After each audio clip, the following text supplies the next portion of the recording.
The woman my brother chose to marry was the daughter of a high-ranking bank executive. Please don't come to the wedding, she begged. She looked down on me, a high school dropout who worked in construction. My brother is the only family I have left, but she threatened to call off the marriage if I dared to attend. Please just stay out of this, she insisted. Wanting nothing more than my brother's happiness, I reluctantly agreed to her demand. But my absence only led to disaster at the wedding. Where is the groom's brother? People kept asking. My name is Ethan Smith. On my day off, I woke up one morning to a call from my younger brother Jake. Hey Ethan, you're off today, right? Yeah, I was actually asleep, I mumbled, dragging myself out of bed and heading to the bathroom. I met someone I want to marry, and I want you to meet her, he said. I was stunned, instantly wide awake. I felt a surge of pride hearing my little brother had grown up so much.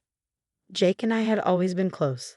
Our mother, who raised us alone after the divorce, worked tirelessly to provide for us. I barely remember our father, as he was rarely around. Growing up, I often took care of Jake, who was still in daycare when I was in middle school, while our mom worked late into the night. Sorry, Ethan, I have to head to work again. I left some dinner for you and Jake, just heat it up, Mom would say as she hurried out the door.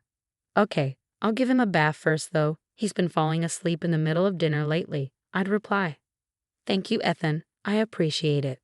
But our peaceful routine was shattered when one day, out of the blue, Mom announced we'd be going to our grandparents' house. She left us there and never came back. Jake was still very young, and without our mother, he was completely lost. Every night, he would cry himself to sleep. I did my best to comfort him, reading stories, holding his hand until he finally drifted off. Where's Mom? Is she coming home today? He'd ask, his voice filled with hope. Each time, it broke my heart a little more. Eventually, I found myself saying, I don't know, because it was the only truth I had. Despite their anger toward our mother, our grandparents took us in and raised us with love and care. I can still remember the simple joy of having a warm meal waiting for me each day. As time passed and it became clear that our mother wasn't coming back, I realized that Jake only had me to rely on. When he started elementary school and the local bullies began picking on him, I stepped in, grabbing the broom our grandmother always used and chasing them off. Watch out, his big brother's nuts. Run, they'd shout as they scattered. That was when I first thought about learning to box. I wanted to be stronger, to protect Jake from anything life threw at us. But there was no boxing gym in our small Kansas town. Instead, Grandpa took me fishing on his days off. Standing by the lake, I felt the vastness of the world around me. Casting my line into the water brought a sense of peace I rarely found in my busy life. I grew to love fishing and began spending more time at the lake with Grandpa, leaving Jake in our grandmother's care. I started going every week, and over time, Mr. Brown, one of Grandpa's fishing buddies, became a friend.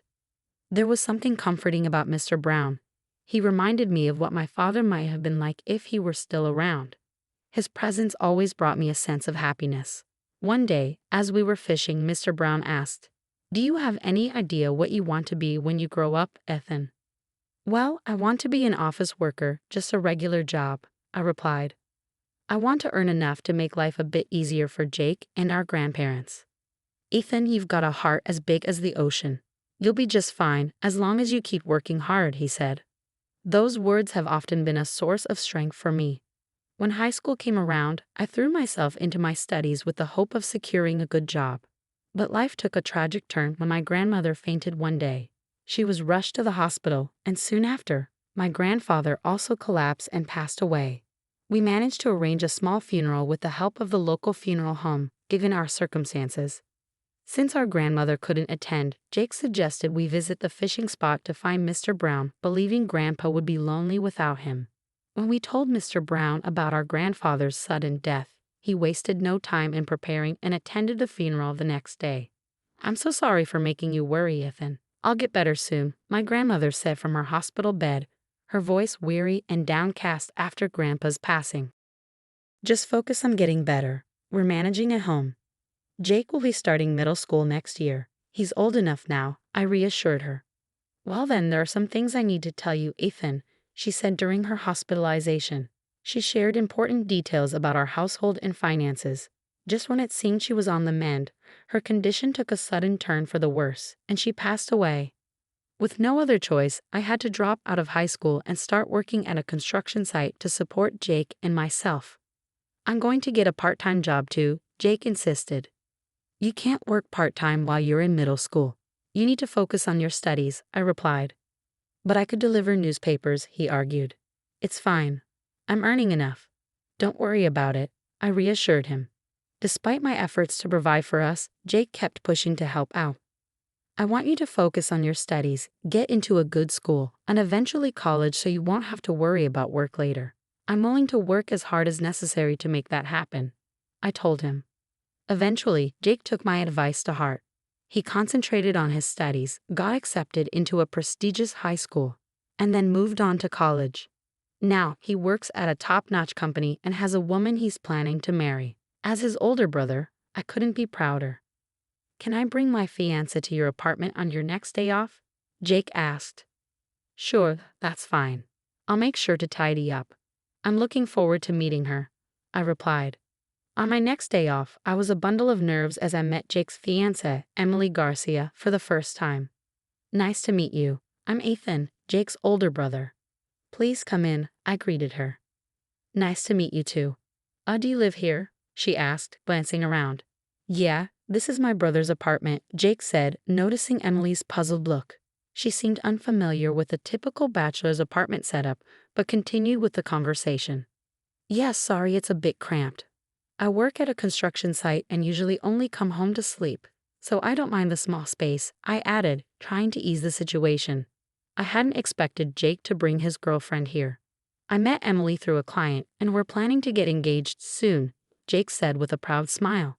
Seeing my brother so confident and happy made me genuinely pleased for them. Emily, who had a quiet demeanor, didn't say much and offered an awkward smile. She seemed to come from a wealthy background. As we chatted, Jake's phone rang. Sorry, it's a work call, he said, stepping out of the room. With him gone, Emily finally spoke up. You mentioned you work at a construction site, Ethan. Which college did you graduate from? She asked. Actually, I started working after my grandparents passed away. I had to take care of Jake like a parent, so I had to drop out of high school, I explained. So, you didn't finish high school? She asked, her curiosity evident. Correct. Unlike Jake, I wasn't much into studying, and I've been working the same job since then, I said. I didn't realize Jake's brother had dropped out of high school, Emily said, her disappointment evident. Even now, I don't regret giving up on my education.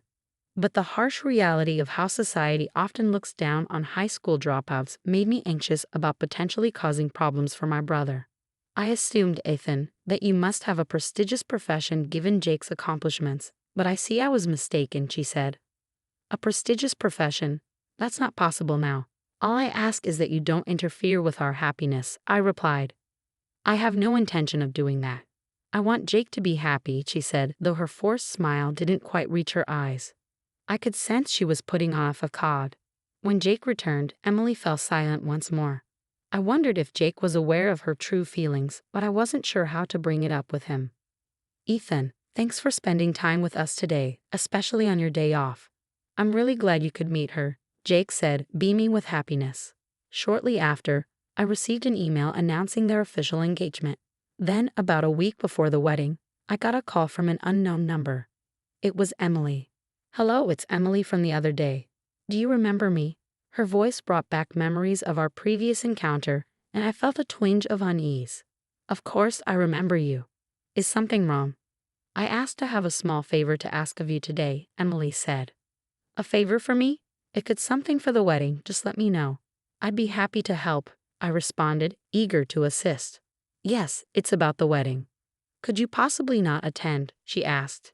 Excuse me? Not attend. I can't imagine not being there for Jake's wedding. I'm his only family, I replied, taken aback.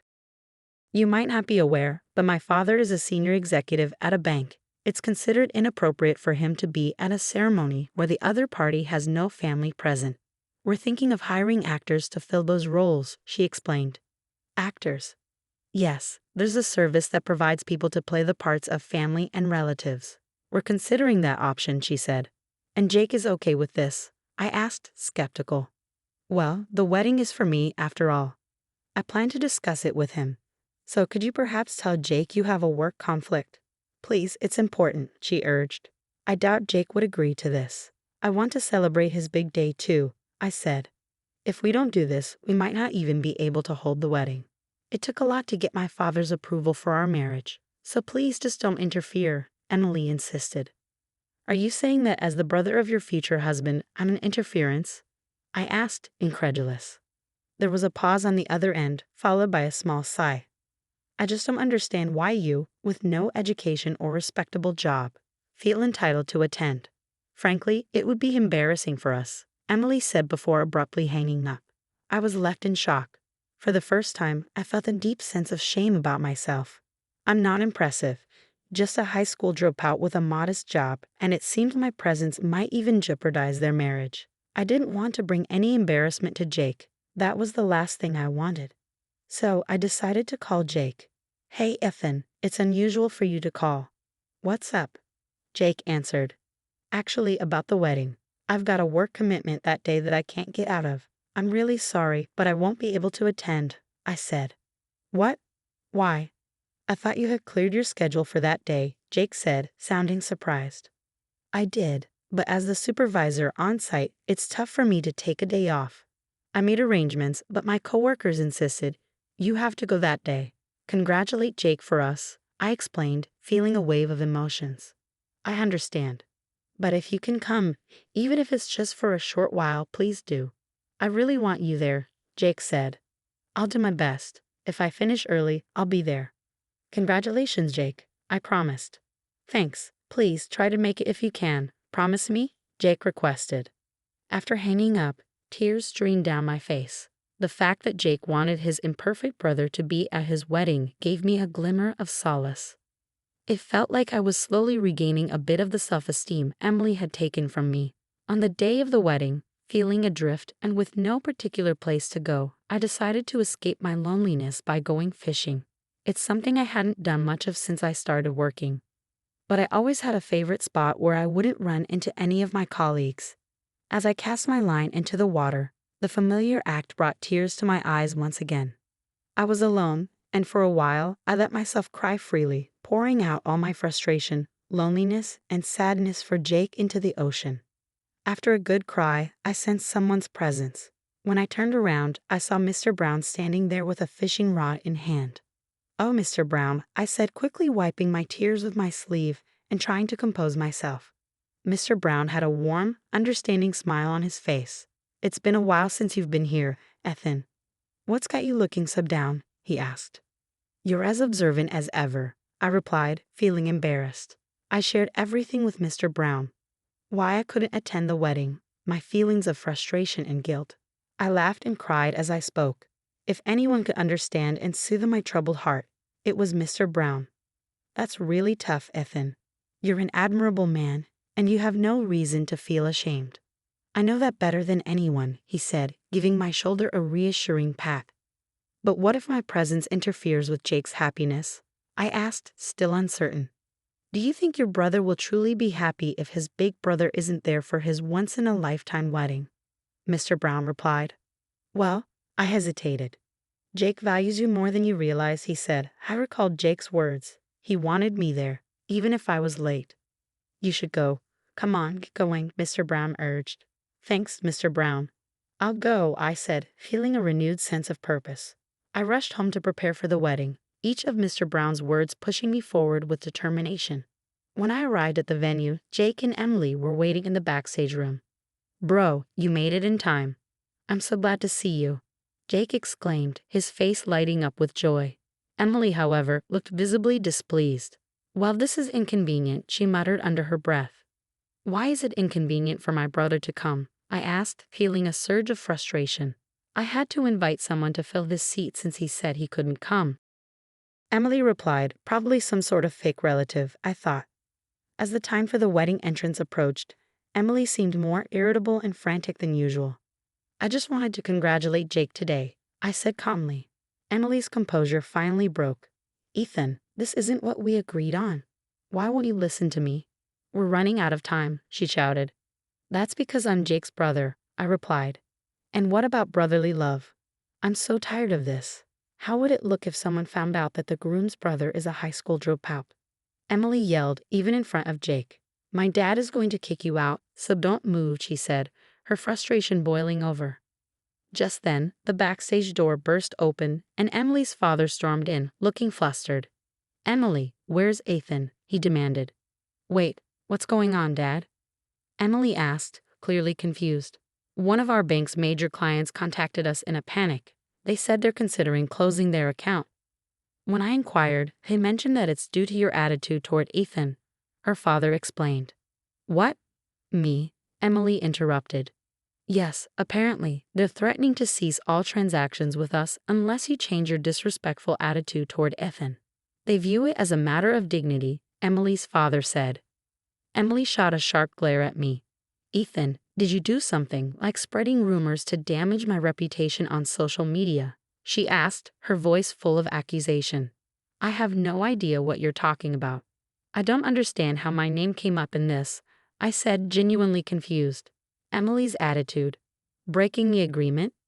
Are you saying the reason you suddenly couldn't come was because Emily arranged it? Jake asked, suspicion creeping into his voice. That's a terrible thing to say, I jest. Emily began, clearly searching for an excuse. I cut her off. I initially decided not to come because she called me a disgrace. But I realized I was wrong and rushed over, I admitted. Hang on, Ethan, Jake said, stunned. Emily, did you really call my brother a disgrace?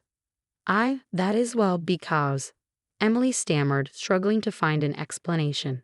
Ignoring her flustered state, Jake's voice grew stern. Thanks to Ethan, I was able to get through college. I can't thank him enough. I'm truly sorry. It's okay, Jake. You don't need to apologize to me, I reassured him. Jake then turned his gaze to Emily. Emily, we're going to have to call off this wedding. Is that okay with you, Mr. Garcia? If that's what it takes to make things right, I have no problem with it, her father replied, heading for the door. He likely had to manage the situation with the bank. But wait, Emily tried to protest, but her father had already left, likely to deal with the fallout. And so the wedding was called off without the bride and groom even making an entrance. Jake later informed me that Emily ended up losing her job at the bank due to the scandal, and her father faced disciplinary action, being transferred and demoted to a different state. Emily, unable to accept the situation, came to Jake in tears, revealing everything. However, Jake's feelings for her had already faded. Learning about her actions toward me and seeing her true nature had a significant impact. Her co-workers had also held negative opinions about her, and the message from the major client was the final blow. It seemed there was no chance for her to redeem herself.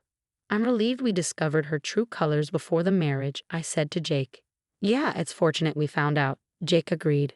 By the way, aren't you curious about who the major client is? I guess so. Who could it be? I work in construction. I don't know anyone who could shake up a bank like that. There's one person who comes to mind, Jake said, his eyes lighting up. He had done some digging and recognized a name from the list of potential clients. Do you know Mr. Brown's first name? He asked. Mr. Brown? I remember our grandpa used to call him Tom, Tommy, or even Thomas, I replied. Yeah, I think his full name is Thomas, Jake confirmed. Bingo. Did you mention the wedding to Mr. Brown? Jake asked, grinning. Yeah, I did. Jake's smile grew wider as he revealed. Turns out, Mr. Brown is Thomas, the chairman of a major corporation that has business dealings with their bank. On my next day off, I went out fishing again. Despite the urgency I felt in my heart, my legs seemed heavy and unsteady as I made my way to my usual fishing spot. Mr. Brown. Hey there. Did the wedding go smoothly? Mr. Brown greeted me with his usual broad smile. Mr. Brown. Ethan, you've been crying a lot lately. You weren't such a crybaby before. I'm sorry for troubling you with my problems. Trouble? You're my fishing buddy, Ethan. I care about Jake just like you do. It's only natural to help a friend. Don't worry about it. And remember, you shouldn't think about anything when you're fishing. I nodded and took a seat next to Mr. Brown, casting my line into the water. The past seemed distant as I returned to my routine, but things were different now. Mr. Smith, I made too much of this. Would you like some? My usual fast food lunches have become more interesting recently. The new secretary, Mr. Brown's granddaughter, had been bringing me homemade meals. I vaguely remembered her as the little girl Mr. Brown used to bring along on fishing trips. You were my first crush, and I could never forget you. I can't believe you remembered me, she said, pouting slightly before breaking into a smile. I had grown fond of her cheerful nature, and she had become important to me. I mentioned my new relationship to Jake via email, and that same night, I received a call from him. Introduce me to your girlfriend, bro. I'll bring my girlfriend too, Jake said. It turns out Jake had found a new girlfriend as well. The fishing lessons my grandfather taught me had been a solace during my youth. Now they had become a way to connect with the people I care about. The weather forecast promises clear skies and sunny days ahead. I plan to take my girlfriend on a fishing date this weekend.